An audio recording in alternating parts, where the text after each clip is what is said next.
शुभ सकाळ पिलामाने भलरे अछ। हाँ मु मध्य भलरे अछि। अच्छा कहिलो पिलामाने पूर्व पाठरे आमे केउ विषय पढ़िथिले?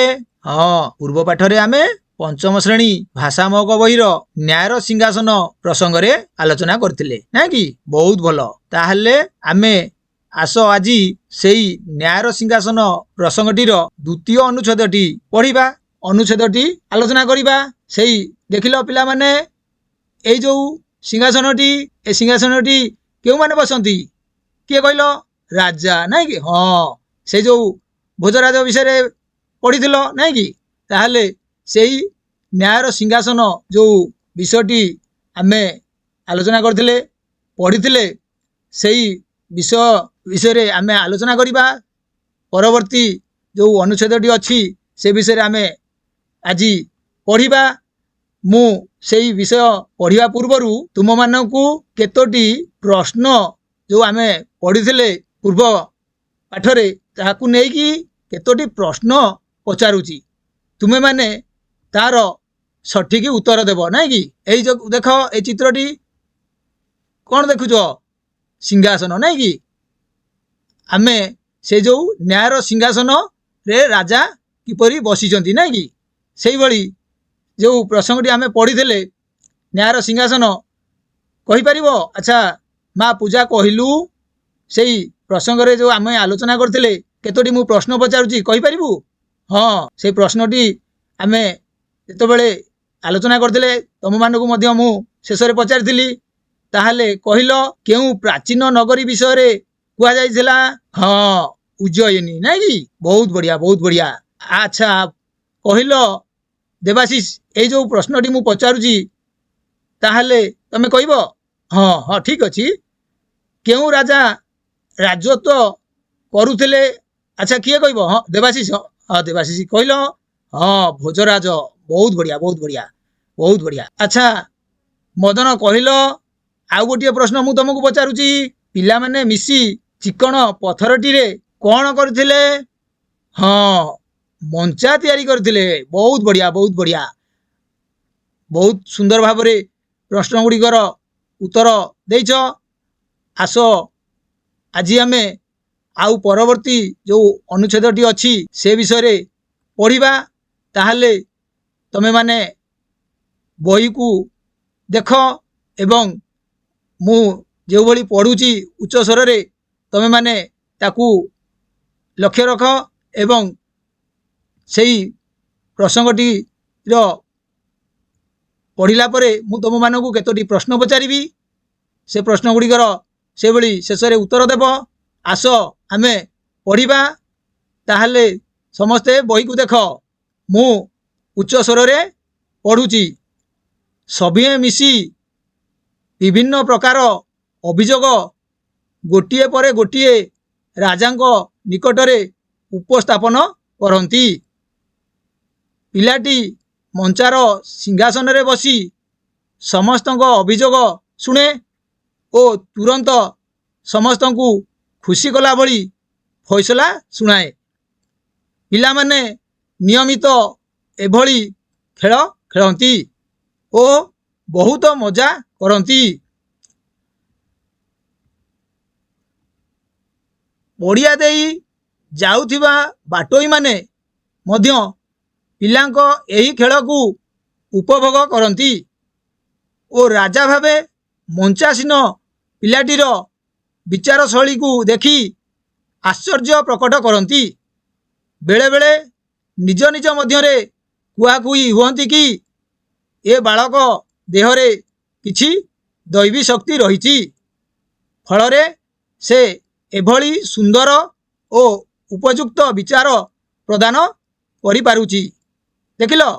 हाँ ताहले मु जो पाठटी पढ़िली सेई पाठटी रे थिबा कठिन शब्द गुड़ी को तमे माने पढ़ एवं मने मने पढ़ी कि सेई कठिन शब्द गुड़ी को बाछ एवं बाछिला परे आमे सेई कठिन शब्द गुड़िकर आमे अर्थ गुड़िक जानिबा। ताहले बाछिलो?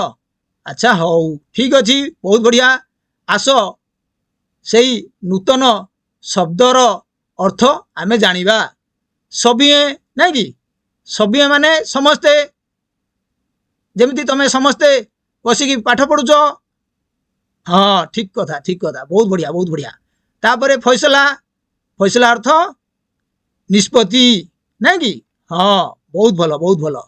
ତାପରେ ମଞ୍ଚାସୀନ, ହଁ ମଞ୍ଚାସୀନ ମାନେ ମଞ୍ଚାରେ ବସିଥିବା ନାଇଁ କି, ମଞ୍ଚାରେ ବସିଥିବା କୁ ଆମେ ମଞ୍ଚାସୀନ କହୁଛେ। ବହୁତ ବଢିଆ ବହୁତ ବଢିଆ। ତାପରେ ନିୟମିତ, ହଁ ଏ ରାଜା ଯେମିତି ପୂଜା, ତମେ ସବୁ ନିୟମିତ ସ୍କୁଲକୁ ଆସୁଛ ସମସ୍ତେ ନାଇଁ କି। ସବୁଦିନ ଅର୍ଥ, ନିୟମିତର ଅର୍ଥ ହେଉଛି ସବୁଦିନ, ଯେମିତି ତମେ ସବୁଦିନ ସ୍କୁଲକୁ ଆସୁଛ। ହଁ ବହୁତ ବଢିଆ ବହୁତ ବଢିଆ। ସେଇ ନୂତନ ଶବ୍ଦ ଗୁଡ଼ିକ ସମସ୍ତେ ନିଜ ନିଜ ଖାତାରେ ଲେଖି ରଖ।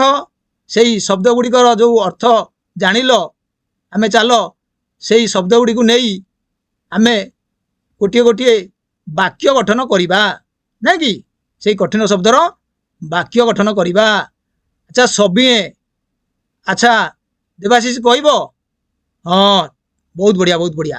ସଭିଏ ମିଳିମିଶି କାମ କଲେ ସବୁ କାମ ସହଜରେ ସରିଯାଏ। ବହୁତ ଭଲ ବହୁତ ଭଲ।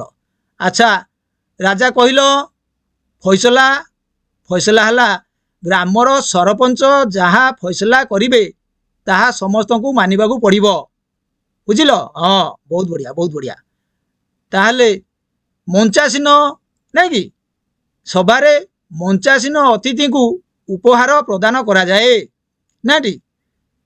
ଯେଭଳି ପିଲାଟି ମଞ୍ଚାସୀନ ହୋଇଥିଲା ନାଇଁ କି, ପଥର ଉପରେ ପିଲାଟି ଯେଭଳି ମଞ୍ଚା ତିଆରି କରିଥିଲା ଏବଂ ବସିଥିଲା, ସେଇଭଳି ଏଇ ମଞ୍ଚାସୀନ ଶବ୍ଦଟିର ବାକ୍ୟ ଗଠନ କ'ଣ ହେଲା ନା, ସଭାରେ ମଞ୍ଚାସୀନ ଅତିଥିଙ୍କୁ ଉପହାର ପ୍ରଦାନ କରାଯାଏ ନାଇଁ କି। ହଁ ନିୟମିତ, ହଁ ଆଚ୍ଛା ହଉ। ରାଜା ନିୟମିତ ବ୍ୟାୟାମ କରେ। ହଁ ବହୁତ ବଢିଆ ବହୁତ ବଢିଆ। ନିୟମିତ ପୂଜା ସ୍କୁଲକୁ ଆସେ। ବହୁତ ବଢିଆ ବହୁତ ବଢିଆ। ହଁ ନିୟମିତ ବ୍ୟାୟାମ ଶରୀର ପାଇଁ ବହୁତ ଆବଶ୍ୟକ। ଏଇ ଯେଉଁ ଶବ୍ଦ ଗୁଡ଼ିକ ଦେଖିଲ, ତାର ବାକ୍ୟ ଗୁଡ଼ିକୁ ତମେ ମାନେ ନିଜ ନିଜ ଖାତାରେ ଲେଖି ରଖ ନାଇଁ କି। ତାହେଲେ ଆମେ ଯେଉଁ ବିଷୟଟି ପଢ଼ିଲେ ସେଇ ବିଷୟଟିର ମୁଁ ସଂକ୍ଷେପଣ କରୁଛି। ସଂକ୍ଷେପଣ ପରେ ମୁଁ ତୁମମାନଙ୍କୁ କେତୋଟି ପ୍ରଶ୍ନ ପଚାରିବି। ସେ ପ୍ରଶ୍ନ ଗୁଡ଼ିକର ତୁମେମାନେ ଉତ୍ତର ଦେବ ନାଇଁ କି। ତାହେଲେ ସଭିଏ ମିଶି ବିଭିନ୍ନ ପ୍ରକାର ଅଭିଯୋଗ ଗୋଟିଏ ପରେ ଗୋଟିଏ ରାଜାଙ୍କ ନିକଟରେ ଉପସ୍ଥାପନ କରନ୍ତି। ପିଲାଟି ମଞ୍ଚାର ସିଂହାସନରେ ବସି ସମସ୍ତଙ୍କ ଅଭିଯୋଗ ଶୁଣେ ଓ ତୁରନ୍ତ ସମସ୍ତଙ୍କୁ ଖୁସି କଲା ଭଳି ଫଇସଲା ଶୁଣାଏ ନାଇଁ କି। ହଁ ପିଲାମାନେ ନିୟମିତ ଏଭଳି ଖେଳ ଖେଳନ୍ତି ଓ ବହୁତ ମଜା କରନ୍ତି ନାଇଁ କି। ପଡ଼ିଆ ଦେଇ ଯାଉଥିବା ବାଟୋଇମାନେ ମଧ୍ୟ ପିଲାଙ୍କ ଏହି ଖେଳକୁ ଉପଭୋଗ କରନ୍ତି ନାଇଁ କି। କେଉଁମାନେ ଉପଭୋଗ କରନ୍ତି ନା, ବାଟୋଇମାନେ ପିଲାମାନଙ୍କର ଏହି ଖେଳକୁ ଉପଭୋଗ କରନ୍ତି ଓ ରାଜା ଭାବେ ମଞ୍ଚାସୀନ ପିଲାଟିର ବିଚାର ଶୈଳୀକୁ ଦେଖି ଆଶ୍ଚର୍ଯ୍ୟ ପ୍ରକଟ କରନ୍ତି ନାଇଁ କି। ବେଳେବେଳେ ନିଜ ନିଜ ମଧ୍ୟରେ ମଧ୍ୟ କୁହାକୁହି ହୁଅନ୍ତି କି ଏ ବାଳକ ଦେହରେ କିଛି ଦୈବୀ ଶକ୍ତି ରହିଛି, ଫଳରେ ସେ ଏଭଳି ସୁନ୍ଦର ଓ ଉପଯୁକ୍ତ ବିଚାର କରିପାରୁଛି ନାଇଁ କି। ତାହେଲେ ଏ ଯେଉଁ ସଂକ୍ଷେପଣ ଆମେ କଲେ, ସେଇ ସଂକ୍ଷେପଣରେ ତମେ ମାନେ ବୁଝିପାରିଥିବ, ଯାହାଫଳରେ ତମେ ମାନେ ମୁଁ ଯେଉଁ ପରବର୍ତ୍ତୀ କୋଶ୍ଚିନ୍ ବା ପ୍ରଶ୍ନକୁ ପଚାରିବି, ପ୍ରଶ୍ନ ଗୁଡ଼ିକର ଉତ୍ତର ଦେବ ନାଇଁ କି। ତାହେଲେ ଆମେ ଯିବା ସେଇ ପରବର୍ତ୍ତୀ ପ୍ରଶ୍ନ, ଯେଉଁ ତୁମ ପାଇଁ କାମ ଅଛି ଯେ ସଭିଏ ମିଶି କ'ଣ କରନ୍ତି। ମା ପୂଜା କହିବୁ? ହଁ କହିଲୁ। ହଁ ବହୁତ ଭଲ ବହୁତ ଭଲ। ସଭିଏ ମିଶି ଅଭିଯୋଗ ଉପସ୍ଥାପନ କରନ୍ତି ନାଇଁ କି। ସଭିଏ ମିଶି ଅଭିଯୋଗ ଉପସ୍ଥାପନ କରନ୍ତି। ବହୁତ ବଢିଆ ବହୁତ ବଢିଆ। ଆଚ୍ଛା ରାଜା କହିଲୁ ପିଲାଟି କେଉଁଠାରେ ବସେ? ହଁ ବହୁତ ବଢିଆ ବହୁତ ବଢିଆ, ସୁନ୍ଦର ଭାବରେ ଉତ୍ତରଟିଏ ଦେଲ। ହଁ ପିଲାଟି ମଞ୍ଚାର ସିଂହାସନରେ ବସେ। ବହୁତ ବଢ଼ିଆ ବହୁତ ବଢ଼ିଆ। ଏଇ ପ୍ରଶ୍ନ ଗୁଡ଼ିକର ଉତ୍ତର ମଧ୍ୟ ଲେଖି ରଖୁଥିବ ଖାତାରେ। ନିଜ ନିଜ ଖାତାରେ ସବୁ ଲେଖିବ। ଏଇ ପ୍ରଶ୍ନ ଗୁଡ଼ିକ ମଧ୍ୟ ତୁମମାନଙ୍କର ପରୀକ୍ଷାରେ ଆସିବ। ତୁମେମାନେ ତାକୁ ମଧ୍ୟ ଲେଖିବ। ମନ ଦେଇ ପଢ଼ିବ। ଆଚ୍ଛା କହିଲୁ ଦେବାଶିଷ, ଏଇ ପ୍ରଶ୍ନଟିର ଉତ୍ତର କ'ଣ ହେବ? କେଉଁମାନେ ଏହି ଖେଳକୁ ଉପଭୋଗ କରନ୍ତି?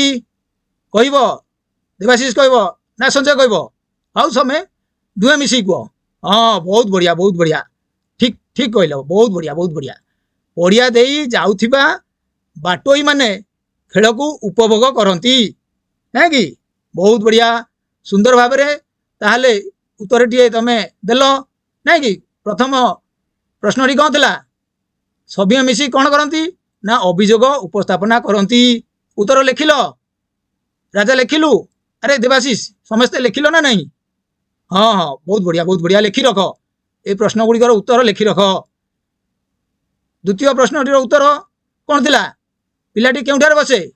ମଞ୍ଚାର ସିଂହାସନରେ ବସେ, ନାଇଁ କି? ମଞ୍ଚାର ସିଂହାସନରେ ପିଲାଟି ବସେ। ତୃତୀୟ ପ୍ରଶ୍ନଟିର ଉତ୍ତର କ'ଣ ଥିଲା? କେଉଁମାନେ ଏହି ଖେଳକୁ ଉପଭୋଗ କରନ୍ତି? ସଞ୍ଜୟ କହିଥିଲ? ବହୁତ ବଢ଼ିଆ ବହୁତ ବଢ଼ିଆ। ପଡ଼ିଆ ଦେଇ ଯାଉଥିବା ବାଟୋଇମାନେ ଖେଳକୁ ଉପଭୋଗ କରନ୍ତି। ବହୁତ ବଢ଼ିଆ ସୁନ୍ଦର ଭାବରେ ସମସ୍ତେ ଆଜିର ଏଇ ପ୍ରସଙ୍ଗଟି ଯେଉଁ ଆମେ ବିସ୍ତୃତ ଭାବେ ଆଲୋଚନା କଲେ, ପଢ଼ିଲେ, ସମସ୍ତେ ସୁନ୍ଦର ଭାବରେ ପ୍ରଶ୍ନ ଗୁଡ଼ିକର ଉତ୍ତର ପ୍ରଦାନ କଲ ଏବଂ ଆମେ ପରବର୍ତ୍ତୀ କ୍ଲାସରେ ଆଉ ଅଧିକରୁ ଅଧିକ କିଛି ଜାଣିବା। ଆଚ୍ଛା କହିଲ ପିଲାମାନେ, ଆଜିର ପ୍ରସଙ୍ଗଟି କିପରି ଲାଗିଲା? ଭଲ ଲାଗିଲା? ବହୁତ ଭଲ। ଆମେ ଏହି ପ୍ରସଙ୍ଗଟିରେ ଥିବା ଅନୁଚ୍ଛେଦ ଗୁଡ଼ିକୁ ପରବର୍ତ୍ତୀ ଶ୍ରେଣୀରେ ଆଲୋଚନା କରିବା। ଆଜି ପାଇଁ ଏତିକି। ଧନ୍ୟବାଦ। ଖୁସିରେ ଶିଖିବା ସମସ୍ତଙ୍କ ଅଧିକାର। ନମସ୍କାର।